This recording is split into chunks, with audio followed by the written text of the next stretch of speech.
how it felt to be part of the Harry Potter film series. That's all right.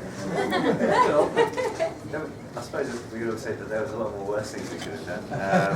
Yeah, it was fantastic, and the fact that we're still associated with because things like this can take place, and like the celebration events that fans can interact, and in what a great location is the Universal Orlando here. Yeah, it's been nice for us. Yeah, I mean, what's to say? It's been an incredible experience that started when I was like 10, 11 years old. I'm 25 this year, and I'm still, still a part of it. Still here doing stuff for the world of Harry Potter. It's been incredible. It's hard to put into words, really. It's been a real roller coaster. And know that we're always going to have a piece of Harry Potter here. It'll never be forgotten about, and it'll always still be part of our lives. Yeah, it's nice to have that. I definitely find with the acting industry, it's so sort of cutthroat, and then we still have this cushion, and they're always so nice to us, and they do welcome us back like a family. And you don't really find that in this industry, and that's been lovely to have, and it's not going away anytime soon. So I'll turn it over to you guys. Let's start with Nikki. We're obviously here at a Harry Potter fan celebration. It's been a few years since the last movie, but now we've got all this great theme park stuff happening. Fans are still very excited. Why do you think Harry Potter is timeless? I think it's kind of because there's always there seems to be so when the films are coming out, there's guys who watched it at the cinema, and now you've got the guys who are maybe too young to see it at the cinema, who've now got into it on video or DVD. People are always getting into the books, and then they get to the films, they have to see them. So there's always something for us people in, or even maybe if you just come to a great theme park like Harley's Adventure, when you're in, you get into it that way. So I think that's, to me, that's what I think seems to be not recycled as always me. I think also as well the fact that I always felt with Potter, and I don't think I felt this with many, because I read a lot of fantasy and science fiction, but I didn't feel it with other things, that Harry Potter very much could be real, like, because it wasn't, they still were normal teenagers behind it all, and they were dealing with a lot of the things that, well, other teenagers were dealing with growing up, I was dealing with, and so it felt very real, but it was still like sort of escapism at the same time, because it wasn't our world, and I think this is kind of, even, it's made that more clear, having the park here, like actually going from the Muggle world to the Wizarding world, and that's why everyone sort of wants to escape to that and have somewhere that's more fantastical than our world, but also that they can relate to. Yeah, I mean, it's the stories. Sorry, you like this. The stories are universal. They go all across, age ranges, gender, race. Like they're accessible for anyone all over the globe, and I think that really helps. And the story is timeless. That epic battle of good versus evil, and there's characters that everyone can relate to in the story and all their journeys, and the world's so vivid. The universe is so vivid that you can create these 3D immersive environments like they've done here, and people can just keep coming back and discovering new things. I think. I'm not going to top anything they just said, so I disagree with them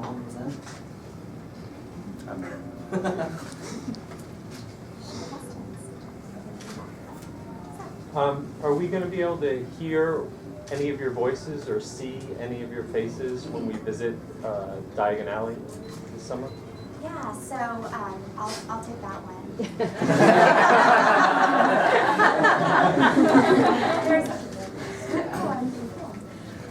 There's a lot more information I think about Diagon Alley, and you guys know that. So it wouldn't be Diagon Alley without some of our favorite characters from Harry Potter. So much for that question. Matt, you alluded that you've been doing this for 14 years, more than half of your life. It's a long time, and there are people in the industry that certainly don't want to be, stigmatized with one person that they've portrayed, Luna, the twins, and everything else. Do you find yourself that you want to separate from Harry Potter at all, but you still want to come back to it on occasion? or do you want to stay with the fandom and just roll with it forever? What's your thoughts on separating yourselves? No, it's a good question. You know, as an actor, I think throughout the film series, particularly towards the end, you know, myself, I definitely had one eye on the career side of it and where I was going to go post Potter. And you know, I've been really fortunate. You know, I've come out the back of it, and I've been working, and I've done stuff where I've been able to play characters that are so, you know, drastically different from Neville, and I've been really fortunate in that respect. So yeah, there's definitely that idea of trying to do something different, but at the same time, you know, you can't just ignore the past, and I'm not, you know, begrudging of Potter, because it gave me the you know, the ability to go on and do the all this stuff, and I get the chance to come to Florida and you know, chill out and see these guys again and meet you wonderful people.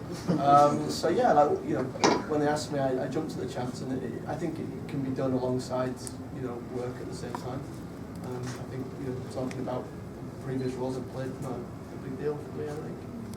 I agree. I think, like, definitely for me, it gave me a career, and I don't think I would have had the confidence to even go into acting if it hadn't been for this. So it really pushed me into this, and I found that I love it. And it just, yeah, it opens doors, like not just acting. Like, we went to NASA the other day, the Space Center, and this guy like brought us into rooms. He's like, no one's seen this spaceship. Why? You just would never connect the two, but it does. It has opened so many doors. There's so many opportunities. So I think it is what you make of it, and yeah, you do want to mold your career and not be seen as a child, you know, all the time.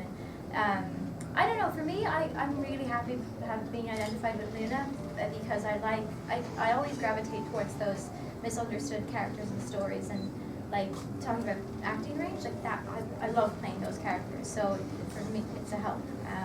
But yeah, and I think every one of us, we've just been given a platform, and it's up to us what we want to do with it, you know? For me, doing Harry Potter was the best thing I've ever done in my life so far.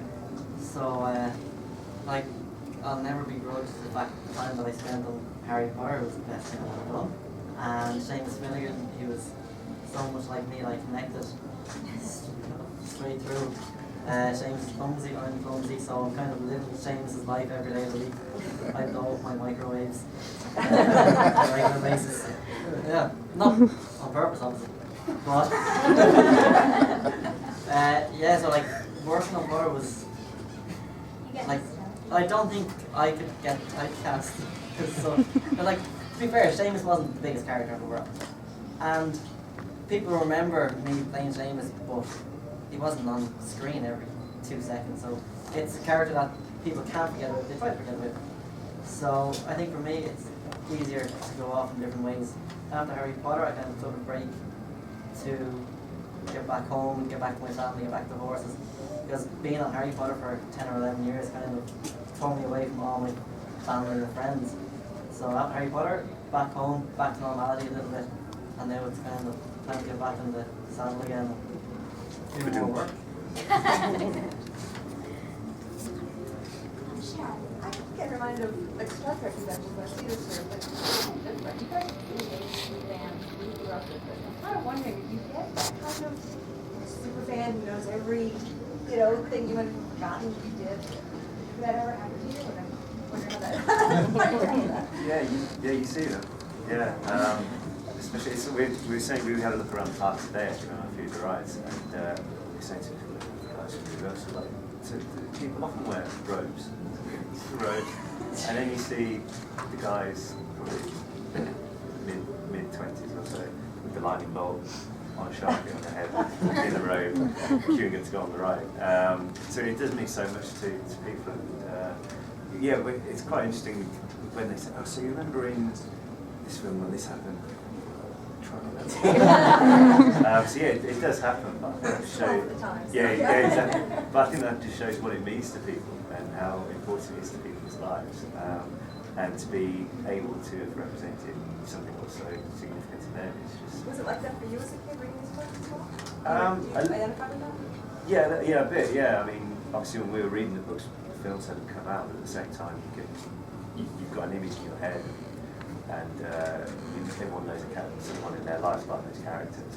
And I suppose that people see us, especially playing good guys, a lot more open to coming and chatting to us by their friends. Scott? Matthew, you said at the very top that life is somewhat like a roller coaster, and we are here at one of the greatest amusement parks, theme parks on this side of the pond. What is your favorite theme park experience? Oh, wow. You mean besides the wonderful world of Paradise? Maybe plus that is it. I mean, the thing about the theme parks over here, particularly Universal Studios and Islands of Adventure, is you just don't do anything by half. Like in the UK, our theme parks are like made of polystyrene, and they fall apart, and the illusions shattered very easily. Whereas here, it's all built to last, and it just feels so real. And you can one minute you can be walking down New York, and then you're in San Francisco, then you're in Hogsmeade, and it's just incredible what you do here. Everything's just bigger and better, and the roller coasters are great. I love the Hulk. Yeah, I like that ride. I love Seussland. It's so beautiful. And I tend to wear a lot of colours, so I always end up blending in really well with Seussland. And also the Hollywood, the really crazy roller coaster, the red one, the Rip Ride, that's what it's called. Yeah. I think there's an experience and memory for us is when the Wizarding World opened. That was just insane because we were doing press when we were at 4 a.m. And gradually the sun was coming up, and you could just see the line just getting longer and longer. And I don't know how many thousands of people turned up, but as an experience, I'll never forget that as long as I live. Like people just wanted to be there, and even if they wouldn't have time to queue to get. I mean the average ride time is what, an hour and a half or something. I think it's like 12 hours or something if they from where they joined the ride, but they just wanted to be there. It's just an experience that was always stay. I think yesterday, I'm a huge Simpson fan, and I went to Springfield yesterday.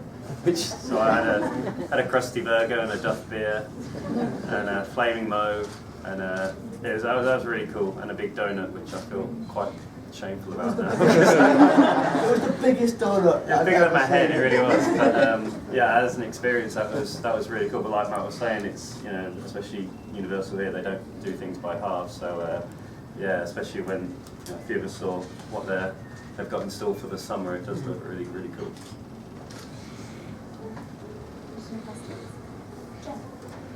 Getting back to the books now, I mean, you talked about reading the books ahead of the movies. Were there any moments out of the books that involved your characters that you wish had actually made it into the finished films? I was thinking what didn't make was Peeves, the Phelps guys, from a friend, certainly Fred and George related to. But I suppose they have to at least trim some stuff down to make it to get films the way they are. But yeah, that was one character I'd like to see. Yeah, I always remember them saying that if they were to make everything in the first book into a movie, the movie would be about 7 hours long. So yeah, unfortunately they have to cut things out. But yeah, Peeves was a really good character in the book. I was really gutted that I didn't get to commentate the Quidditch match, because I find sports really boring, sorry, but it puts me to sleep. So it would have been fun to make it more, but just to give it the Lovegood treatment, I think. But you did. Yeah, well, I think I've had sort of the same one for a few years. I think I always really wanted to shoot the stuff with Neville's parents in St Mungo's Hospital. It was something that David Yates was really keen on, and we just we kept saying every sort of month or so go by, saying I'm really trying to get it back in. We're trying to find time. And it just got away from us, unfortunately, in scheduling, and we never got around to shooting it. To which David was very apologetic, and it was a shame. I thought it was really quite important for Neville's backstory. It sort of showed what his inspiration was, and it sort of showed why he did everything that he did, and why he had Harry's back and fought a good fight. So that was a shame. But we just had to find that journey other ways, which I think we sort of did the best we could. For me, I think it was, I actually got to film the part, that never actually made it into the film. So kind of, it was when when Neville comes in with his leg locker curse, and Seamus has to turn around and say he'll fix it, and Neville kind of gets up in his face, no, there's not a hope. What was it? You blow my kneecaps off or something. But Seamus had to have his ball patched down at the end of it. And I thought that was pretty cool because they had like Seamus, like my freckles and everything on it. It was kind of freaky looking. But I thought it was real. You're I got Asian a ball pretty patch quick, there yeah. already, yeah. But yeah, I was always disappointed that never made it into the movie. Because I thought that was pretty cool. And I broke like 20 or 30 wands that day. Like, I remember I keep on banging them on the table, and like they weren't made the best, so they kind of snapped every second. Well, you all grew up together. Is this kind of like a high school reunion, or besides you two, do you all keep in touch? We don't see that. It is kind of, yeah. I mean, we still do keep in touch, but it was good to have the gang back together, really. I don't know, it was kind of pick up where we left off, don't we? But, yeah, it's tough. Everyone's sort of around the world with filming schedules or whatever, and it's hard to find time to get people together. I mean, we sort of play cricket, don't we? Like once a year, Yeah. when we play with Alfie and stuff. So people see each other and we stay in touch, but it's quite rare to have this kind of experience. It's kind of nice. It's been good fun the last few years. Yeah, it's good because at least there's a slight structure to the schedule. But you're always together so we can catch up on, even on old times as well. But also, just chill about what's going on and have some fun while we do. Yeah, and we always know there's going to be more of these, even when they say, this is it, it's done, that is real, it's done. It's never done. There's always like, I never get too emotional leaving all these people because, 6 months down the line there'll be another theme park somewhere in the world and you'll all be back.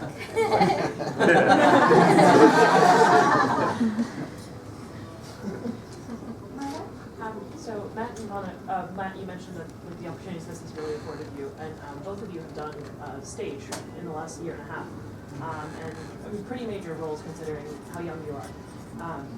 Can you talk a little bit about those experiences and how you think that stage has been different for you, I guess, than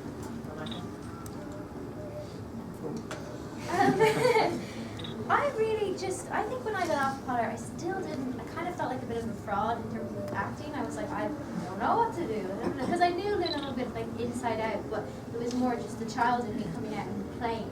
And I didn't know how to approach a character who I was already like obsessed with or, really had a connection with. So that was just I did something that was it was small scale because I wanted to just explore. And I found it challenging. It was because it wasn't, and also because it was. I guess this is different from low budget and huge Harry Potter scale projects. Is that you have to be so much more responsible, like aware of yourself. You have to look out for yourself because they don't have the luxury of time to spend on things and going over things. And sometimes it can come out looking awful. Whereas with Harry Potter, if it looked bad, we just do it again and again and again until it looks like great. So yeah, there was a certain, I felt more, I had more creative freedom, I suppose, and like you didn't have to go through so many filters, that kind of thing. But yeah, I did, I enjoyed it, but I probably preferred film because, you can take more time over and, Yeah, I mean, mine was largely similar. You come out of a film like Potter we've done for so many years, and I'd never, a lot of actors job away on the theatre for years before they get anywhere near a TV film camera. So I felt like I needed to go back and go to that sort of that purest form of acting and see if I could do it. So I did a kind of a smaller play originally like years ago, like 3-4 years ago, and I was crap. I was like so bad. I just never done it before. I was really sort of in at the deep end, and it took quite a while to get through that. But sort of towards the end of the tour, I started to pick it up, and I learned from the other guys and got where I was going. And by the end of it, I was really enjoying it, and I was into it. And so when I got the chance to go to the West End last year, I just jumped at it, and it was a really great show. And yeah, I really enjoyed that. That was a much more pleasant experience than the previous play. And yeah, and I got what it was all about. Really loved it, and those experiences, those opportunities come off the back of this. Yeah, absolutely. That play was amazing. Did you see it? Twice. Oh wow! Yeah. Thank you very much. Yeah, you should have told more people.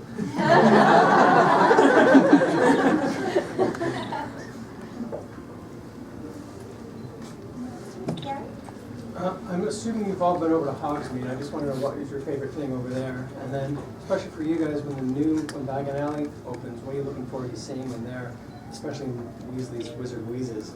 Yeah, the 18-foot version of myself doing that should be pretty nice. I think one of my favourite things over there is the frozen butterbeer, especially in the summer. That's probably one of my favourite things there. Just seeing that, and like Oliver said, when the park first opened, seeing everyone walk through for the first time, and just like me in Springfield yesterday, it is literally everyone's just. I'm sure that happens every day for the guys who work here. So I think that's one of the great experiences for me, is just seeing everyone, because we kind of take it for granted because we've had the other thing in the UK. So yeah, seeing their reaction is fantastic. I think it's as you said, the latest stuff. Like, yeah, so to see the Weasley's Wizard Wheezes there, which isn't in the soundstage, is probably I'm really looking forward to that. Really looking forward to it. And, like the snack boxes and stuff like that. So, yeah, there's some cool stuff. That's all related. I love just the detail that is put into it that makes it seem real. Like even the signs on the walls, like keep your hands in the cart. They're done on scrolls. Like it all feels like Hogwarts. And yeah, when I love the mandrakes, I always have to stand and squeal at them for like 10 seconds. I find them funny. And the toads, the choir toads. I think Ollivanders is pretty amazing. Getting to go in there, the whole experience of picking the wands, and I think that's amazing. Like we were able to do things in Harry Potter that people would love to be able to do. Now they have the chance to come here and go in and have their wand picked out and try a different wand. Like that's pretty awesome. I've been playing Jeopardy because I didn't hear the question. I've been trying to guess what the question was. Have you been to Hogsmeade, and what was your favorite part? Okay, cool, right, yeah, right, sorry. That's what I thought it was. I just, that first moment when I went through the main entrance and could see the castle, off into the distance, and it just looked so big, and I thought, it looked so far away as well. I was thinking it's going to be so amazing going through this whole town, reaching up into the castle at the end, and you go into all the shops. It's just that was kind of what, when I was a kid reading the books, that was what I just totally imagined, and obviously when you go on a film set, it's quite a bit different from that. And so to be able to come here and experience that like I imagined it, Harry experienced it in the book, was that's pretty cool.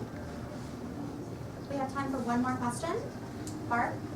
Well, you had mentioned earlier seeing the line of people building when the original Wizarding World opened, and Harry Potter is really a phenomenon. So when did it impact you guys that you were part of something so much bigger, not just a movie, but something that would live on at theme parks and just have fans that are this devoted and more generations coming up? I think every premiere, when that was the first time you see it, and you see more people arriving at them, and they got bigger and bigger. I mean, the final one was the biggest premiere I think ever held in London, which says something about premieres what we held in London.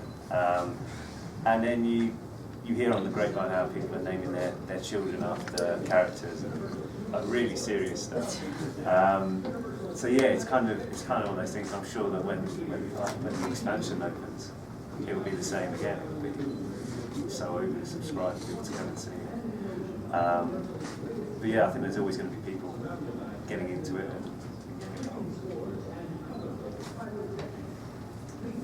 All right, guys. Well, thank you so much for joining us. And